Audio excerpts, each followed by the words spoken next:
In the last video, we introduced how electronegativity can be used to predict if bonds are polar. For example, a carbon-fluorine bond, we saw that carbon has an electronegativity of 2.5 and fluorine has an electronegativity of 4.0. So this difference, so our delta electronegativity is equal to 1.5, right? So anytime this difference is greater than 0.4, this is a polar bond. And we can distinguish this on this bond in one of two ways. First, we can show this little delta symbol, right? So that's partial positive on the carbon, partial negative on the fluorine. The molecule with the largest electronegativity value will be partially negative, and that's because the electrons are pulled to the electronegative atom more than they're pulled to the atom with lower electronegativity. The other way we can show this is by putting a little positive symbol pointing towards the electronegative end, towards the partially negative end. Okay, either of these two ways are acceptable to label polar bonds. The arrow is the one that's more commonly used because it's quicker and easier. All right, so the idea in this video is we're going to see how we can use this idea of bond polarity to explain if molecules are polar or non-polar. Okay, so let's kind of start this off by laying down one ground rule. Okay, this first ground rule is really important.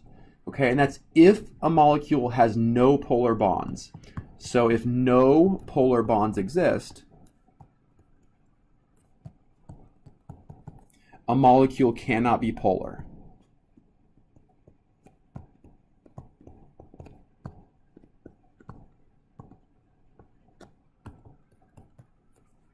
Okay, so a molecule needs to have at least one polar bond to be polar. Okay, so for example, let's look at methane, CH4. So if we draw out this Lewis structure, just in 2 dimensions, okay, CH bonds, we said before, are non-polar because hydrogen is 2.1 and carbon is 2.5. So this difference is 0.4, and we characterize that as a non-polar bond. So this molecule methane has no polar bonds. Therefore, it must be a non-polar molecule. So methane is non-polar. Okay? If a molecule has at least one polar bond, it might be polar. Okay? I emphasize might because it doesn't have to be polar, and we'll talk about we'll talk about that more in a couple minutes here. All right, so if a molecule contains at least one polar bond,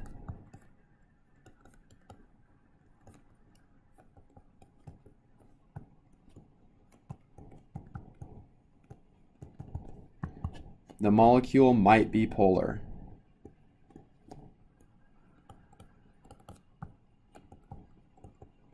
Okay, so the way that we figure out if the molecule is polar is we draw it out and we label electronegativity, or we label the polar bonds.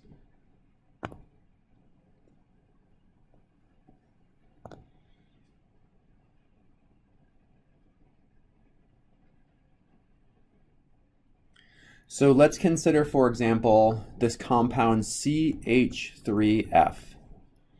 Okay, so this is something that's really similar to methane, but in this case, one of the bonds is a CF bond, and the others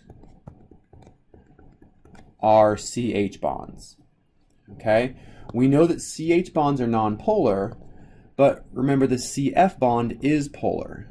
So we have one polar bond pulling up, and we have 3 other non-polar bonds. So this molecule contains exactly one polar bond, and so it might be polar.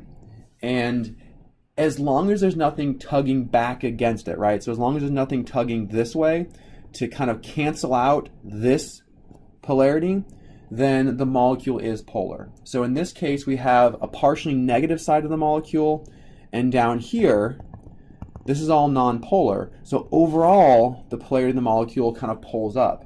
Right, think about this as 2 people holding your hands. one person's pulling, the other one's not. So you're tugged towards whichever way you're being pulled.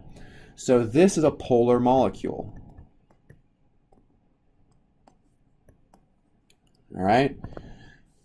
Rule number 3 here is if a molecule is perfectly symmetrical. So if symmetry exists, the molecule is not polar.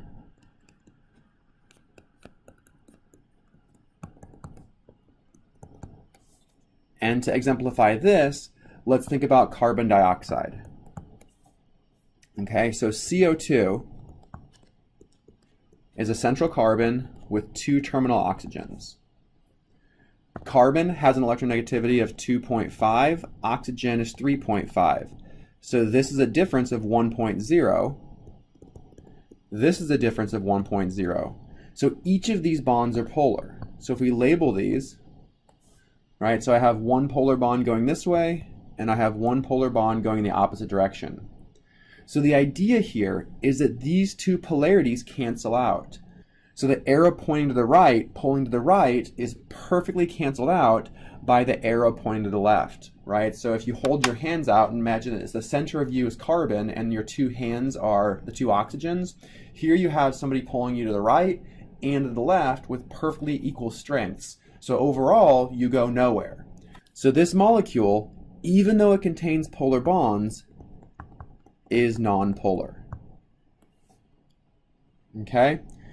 So the last thing that we want to think about is the influence of molecular geometry. Okay? So these 3 rules still remain true. But let's consider a situation like CH2F2. If we were to draw this molecule out,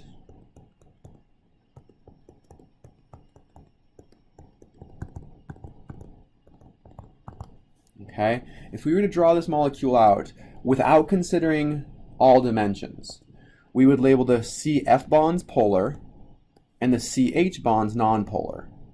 Okay, and it might be easy to say, well, this molecule is nonpolar because these arrows are pointing in opposite directions. They cancel. But that's not true because in reality, this molecule has a tetrahedral geometry. So we have a carbon in the center, hydrogen pointing up, hydrogen pointing to the right, and now we have our fluorines pointed kind of off to the side. And remember, these bond angles are all 109.5 degrees.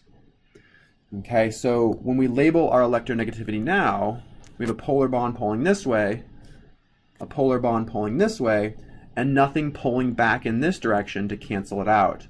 So overall, this molecule has polarity going in this direction.